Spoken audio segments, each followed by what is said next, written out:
प्यारे दोस्तों, बहुत-बहुत स्वागत है आपका अपने चैनल यूजीसी नेट साहित्य दर्पण में। फ्रेंड्स, जैसा कि आप जानते हैं कि हम यानी कि नेट की तैयारी हिंदी विषय से इस चैनल के माध्यम से कर रहे हैं। तो आज की क्लास में हमने उपन्यास हमारे नेट के पाठ्यक्रम में उपन्यास विधा इकाई 6 में लगी हुई है। आज हम उन्हीं उपन्यासों में से मैला आँचल को हमने लिया है, जो कि फणीश्वर नाथ रेणु द्वारा लिखित है। और बता दूं फ्रेंड्स कि मैला आंचल का प्रकाशन वर्ष 1954 ईस्वी में हुआ है। इसके लेखक फणीश्वर नाथ रेणु, जिनका जन्म समय 4 मार्च 1921 से 11 अप्रैल 1977 तक माना गया है। कुछ महत्वपूर्ण बात कहना चाहूंगी मैला आंचल के संबंध में या आंचलिक उपन्यास के संदर्भ संदर्भ में। तो मैला आंचल हिंदी के आंचलिक उपन्यासों में सर्वश्रेष्ठ माना जाता है। और फणीश्वर नाथ रेणु ने इसकी रचना हिंदी उपन्यास के इतिहास में उतनी ही क्रांतिकारी घटना के रूप में प्रस्तुत किया है, जितनी 1936 में प्रेमचंद्र द्वारा गोदान की रचना। और आंचलिक उपन्यास उपन्यास लेखन की एक विशिष्ट शैली है, जिसमें लेखक किसी खास भौगोलिक क्षेत्र का चयन करता है और अपनी विचारधारा का रंग चढ़ाए बिना उसके संपूर्ण जीवन को यथारूप प्रस्तुत करता है। ऐसे उपन्यास अपनी स्थानीयता का अतिक्रमण करना नहीं चाहते, बल्कि अपने विशिष्ट भूगोल या स्थानीयता में ही रमे रहना चाहते हैं। मैला आंचल न सिर्फ घोषित तौर पर इस परंपरा का प्रस्थान बिंदु है, बल्कि आज तक के आंचलिक उपन्यासों के समक्ष एक सृजनात्मक चुनौती बनकर भी खड़ा है। आंचलिक उपन्यास की मूलभूत विशेषता होती है कि उसमें कोई व्यक्ति नायक नहीं होता, बल्कि कथा क्षेत्र या अंचल ही नायकत्व धारण करता है। चलिए कुछ महत्वपूर्ण तथ्य देखते हैं फ्रेंड्स। मैला आंचल हिंदी के आंचलिक उपन्यासों में सर्वश्रेष्ठ माना जाता है। इसमें बिहार के पूर्णिया जिले के मेरीगंज गांव के जनजीवन से जुड़ी हुई कथा है। इस उपन्यास को दो भागों में बांटा गया है। प्रथम भाग में 44 परिच्छेद हैं, जबकि दूसरे भाग में 23 परिच्छेद हैं। इस प्रकार कुल 67 परिच्छेद इस उपन्यास में है, जो कि इम्पोर्टेंट है। ठीक है, आप इसको याद रखिएगा। मैला उपन्यास की भूमिका में फणीश्वर नाथ रेणु ने स्वयं लिखा है। ये भी इम्पोर्टेंट है, इसको भी आप याद रखिएगा। यह मैला आंचल एक आंचलिक उपन्यास कथानक है पूर्णिया। मैंने इसके एक हिस्से के एक ही गांव को पिछड़े गांव का प्रतीक मानकर इस उपन्यास का कथा क्षेत्र बनाया है। कितनी ऊंची बात लिखी है कि एक जिला है पूर्णिया जिला, उस जिले के सिर्फ एक गांव को उन्होंने लिया, एक ही गांव को, जो कि पिछड़े गांव का प्रतीक मानकर इन्होंने उसका कथा क्षेत्र बनाया है। फ्रेंड्स, बता दूं कि इसमें कुल 256 चरित्रों का वर्णन देखने को मिलता है, लेकिन हमने यहाँ कुछ प्रमुख पात्रों को लिया है, जो कुछ महत्वपूर्ण भूमिका निभाते हैं इस उपन्यास में।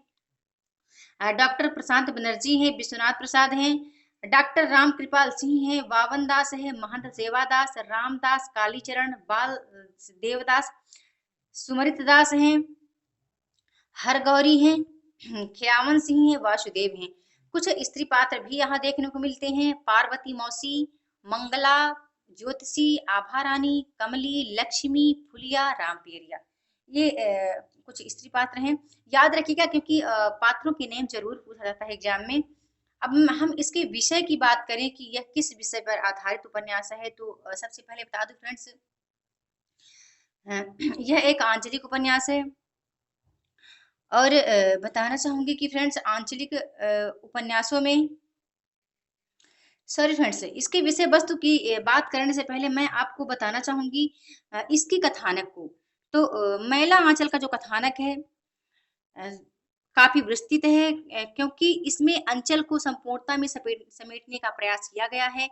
कथानक में जो देश और काल लिया गया है वह अत्यंत सीमित है। देश के रूप में सिर्फ एक गांव है। कथा कभी कभी गांव से बाहर निकलती है, वह आस पड़ोस के शहर तक जाती है, किंतु यह इतना ही है जितना ग्रामीण व्यक्ति सुबह शहर जाकर शाम को लौट आता है। कथानक इस काल का सीमित है, जो कि आजादी के कुछ पहले तथा कुछ बाद तक फैला हुआ है। और इसकी जो कथाएं हैं फ्रेंड्स इस प्रकार गुथी हैं कि अंततः अंचल के अंतर्गत ही एक कथा बनती है। और हमने बता दिया है आपको पहले कि मैला आंचल का कथानक 2 खंडों में विभक्त है। यदि बात करूं फ्रेंड्स इसके पात्र योजना की, चरित्र योजना की, तो मैला आंचल का चरित्र प्रधान उपन्यास नहीं है। और क्योंकि इसका उद्देश्य अंचल को संपूर्णता में व्यक्त करना है, ना कि किसी मानवीय चरित्र का समग्र विश्लेषण करना। हाँ, यदि अंचल को ही चरित्र के रूप में देखें तो इसे चरित्र प्रधान उपन्यास कह सकते हैं। यानी अंचल को ही हम चरित्र प्रधान उपन्यास कह सकते हैं, ना कि किसी मानवीय नायकत्व का। ओके। और चरित्रों की संख्या मैंने बताया आपको पहले ही कि 256 चरित्र हमें देखने को मिलते हैं, किंतु इनके पारस्परिक महत्व को का अनुपात ठीक होने से ज्यादा बिखराव पैदा होता है। उपन्यास पढ़ते हुए आरंभ में समस्या होती है, किंतु बाद में लेकिन बाद में बहुत सारे चरित्रों से परिचय स्थापित कर लिया जाता है। थोड़ा समय लगता है फ्रेंड्स इसके परिचय को पात्र परिचय को समझने में। विभिन्न चरित्रों में केंद्र तथा अपकेंद्र का संबंध नहीं है, कोई भी चरित्र इसमें नायक नहीं है। लेकिन बता दूं कुछ चरित्र पात्र हैं, जैसे डॉक्टर प्रशांत हैं, बावन दास हैं, कालीचरण जैसे चरित्र जो पात्र हैं, तो इनकी मात्रा कहीं कहीं पर नायकत्व के रूप नजर आती है, किंतु अंततः इन सभी के चरित्र जुड़कर अंचल को ही नायकत्व प्रदान करते हैं। ओके, चलते हैं हम अब अपने विषय वस्तु की ओर। पहले देखते हैं विषय वस्तु जो कि इम्पोर्टेंट है, एग्जाम में फ्रेंड्स कई बार पूछा जाता है। तो आंचलिक उपन्यास, आंचलिक उपन्यास का अर्थ क्या हुआ ये देख लेते हैं। तो आंचलिक उपन्यास में अंचल या क्षेत्र के जनजीवन का समग्र चित्रण होता है। लेखक का ध्यान प्रमुख रूप से उस स्थान विशेष की लोक संस्कृति, भाषा, बोली, रीति रिवाज, रहन सहन, देश, लोक जीवन, लोक विश्वास के साथ साथ जनपद में चल रही राजनीतिक गतिविधियां, सामाजिक आर्थिक जीवन का चित्रण ऐसे उपन्यासों में प्रमुखता से होता है। यही नहीं, उस विशेष का आंचलिक भूगोल, वहां की नदियां, पर्वत, वृक्ष, मिट्टी, पर्वत, सामाजिक राजनीतिक का विशद निरूपण आंचलिक उपन्यास में रहता है। आंचलिक उपन्यास में लोक संस्कृति व्यापक रूप से चित्रित होती है। इसके अंतर्गत अंचल विशेष के रीति रिवाज, धार्मिक विश्वास, रूढ़ियां, परंपराएं, रहन सहन, वेशभूषा, खान पान, मेले, पर्व, मनोरंजन के साधन एवं लोक कलाएं आदि चित्रित की जाती हैं। आंचलिक भाषा के प्रयोग में आंचलिकता का तत्व सर्वाधिक उभरता है। ये है आंचलिक उपन्यास, ठीक है, जिसमें इतनी बातें समाहित हो, और ये आंचलिक उपन्यास के अंतर्गत आता है। फिर इसमें दिखाया गया है ग्रामीण जीवन की विसंगतियों का चित्रण। फिर आता है आर्थिक परिस्थितियों का चित्रण भी इस उपन्यास में दिखाया गया है। एक दृश्य बताना चाहूंगी फ्रेंड्स, आर्थिक उपन्यास का चित्रण जहां दिखता है, तो आजादी मिलने के बाद जमींदारी प्रथा तो समाप्त हो गई है, किंतु किसानों का शोषण नहीं रुका। तब के जमींदार अब कांग्रेसी नेता हो गए। मैला आंचल का विश्वनाथ प्रसाद ऐसा ही व्यक्ति जो कांग्रेसी नेता बना, धारण कर स्वयं 1000 बीघे जमीन का मालिक बन जाता है और उसका शोषण चक्र यथावत जारी रहता है। धान को छिपाकर तब तक नहीं बेचता जब तक उसका भाव न बढ़ जाए। मनमानी शर्तों पर गरीब किसानों का कर्ज देता है। इस प्रकार मतलब इन सब के माध्यम से रेणु ये दिखाना चाहते हैं कि आजादी मिलने के बाद भी किसानों की दशा जस की तस रही है, उसमें कोई खास परिवर्तन नहीं हुआ है। गांव के मजदूरों को मिलने वाली मजदूरी मात्र 1.25 रुपए है, जो बहुत कम है। इसी कारण कटिहार में खुली जूट मिल और गांव के लोग पलायन करते हैं, क्योंकि वहां प्रतिदिन 2 रुपए मजदूरी मिलती है ना। तो देखने को मिलता है कि महिला आंचल में आर्थिक परिस्थितियों का चित्रण काफी दिखाया गया है।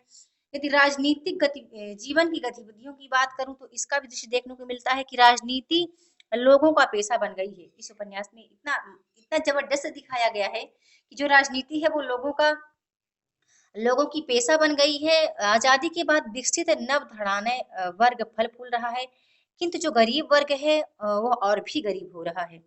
नेपाली लड़कियों को बेचने का निंदनीय कारोबार करने वाला दुलार चंद कांग्रेस का पदाधिकारी बन गया है और चीनी सीमेंट कपड़े की तस्करी में ठाठ से धन कमाता है।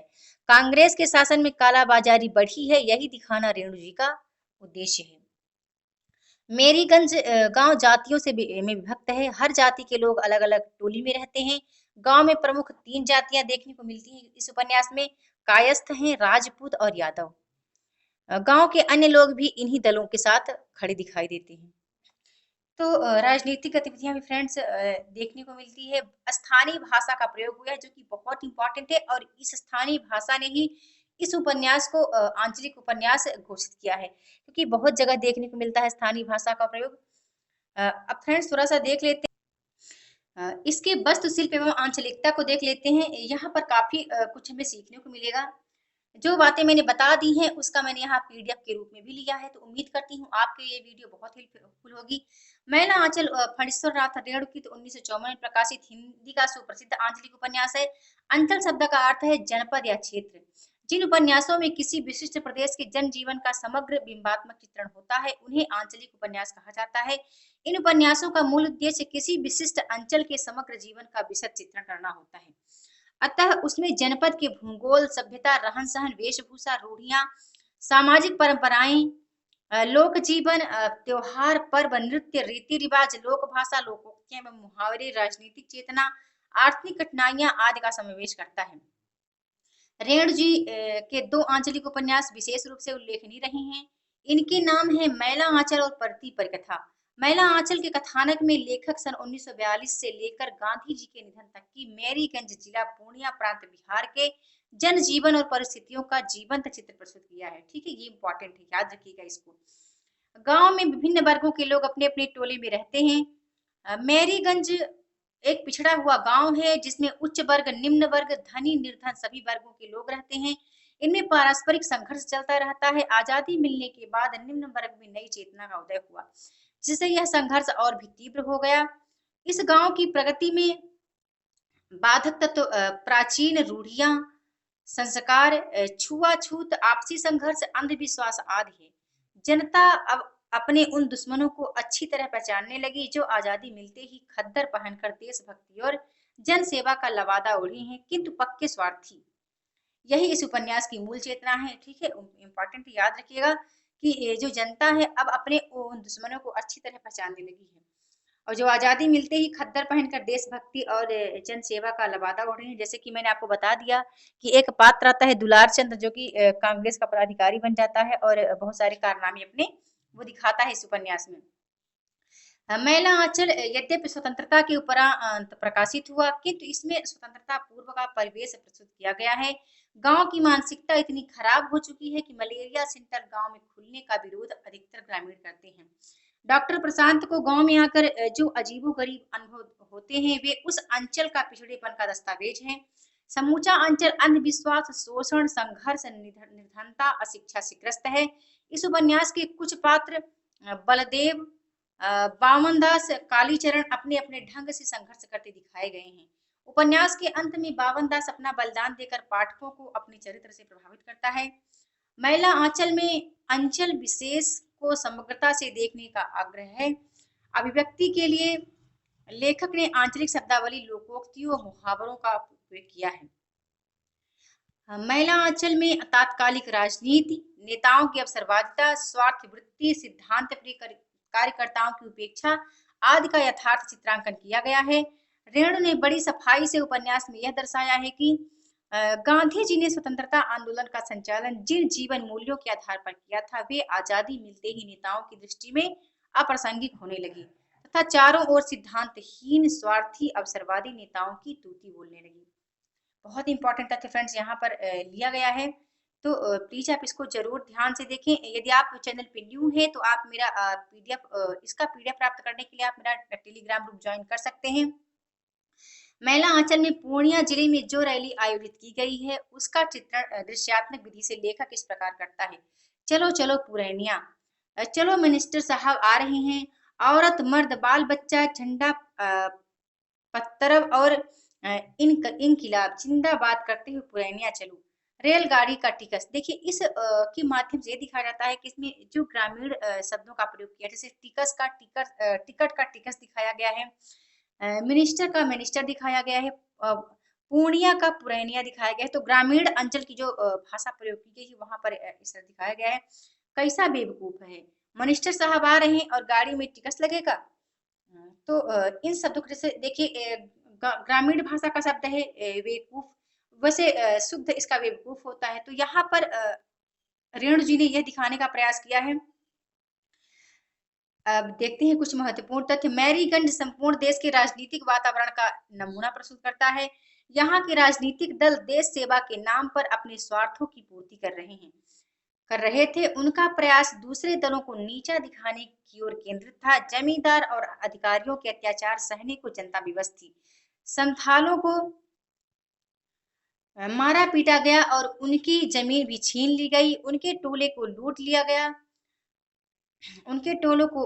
लिया गया और चुनाव के समय जातिवाद हावी रहता है। चुनाव पैसे के बल पर लड़े और जीते जाते हैं।